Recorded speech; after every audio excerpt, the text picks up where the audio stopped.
Welcome to Way Forward. Come on in and we'll take a look at DuckTales.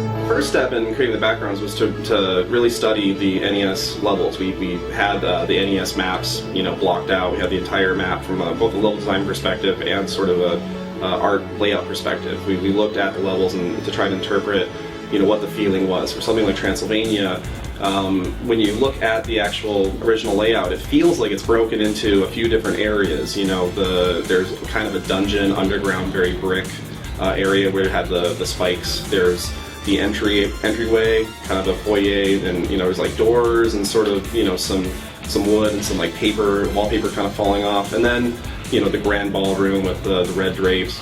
And so we really sort of broke down those sections and tried to break levels into 2 to 3 individual parts or pieces and unique tile sets.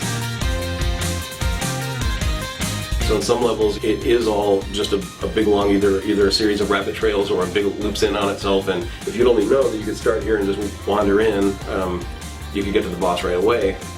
And it seemed like, well, what we ought to do is make sure that players see a lot of the key or most memorable parts of the level. Like Transylvania would be kind of a shame if you never went and did the minecart. So we had this mechanism introduced early on to split up the nephews and have you go and find each one and put a little kind of a mini boss there.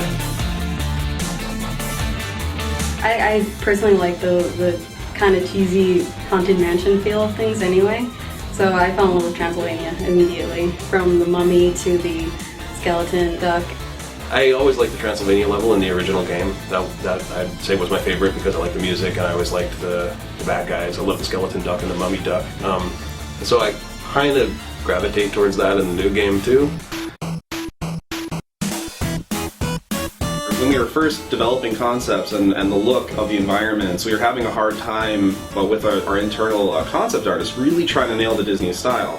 We have incredibly talented people, but there's this certain look, and so we did an internet search and we were looking up DuckTales backgrounds and different concept art, and I came across a blog with sketches from the original show, like thumbnails and actual layout drawings from the original show. It all came from one place, came from this one guy, Mike Peraza, and I thought, well, let's just contact him, see maybe he has a stockpile of layout art that we can rifle through and take some photos and scans, and he just wanted to work with us. And so we actually contracted him to work on the game. And the funny thing about Mike Peraza is he worked on the original DuckTales show, and now he's a Disney Imagineer.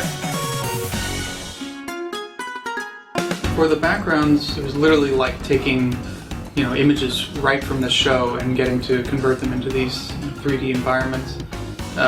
So it was absolutely a blast getting to sort of cut them up and place them together to create, the depth that you see in the game. And we would take the individual layers of that mountainscape and just sort of subtly take out, the contours of that mountain, make the forms that are closer to the camera actually come out towards you with really basic geometry, but the effect was actually really powerful. We have an employee who worked at Disney Television as a background painter for 10 years. And so after Mike Peraza would do the layouts, we would give it to our background painter, and he would paint the backgrounds to just look like the show. And he had DuckTales open in the background. We're watching the original episodes while he's working on our DuckTales painting. So we started, rather than just with a concept, we started with what would be a finished background painting for the show, with every detail meticulously painted. It's funny, it ended up being very similar to the way old cell animation was done, with multiple layers for the backgrounds to start scrolling. So all the paintings are as high quality as you would do for something that would be completely flat and traditional, like some of the past 2D HD games we had done.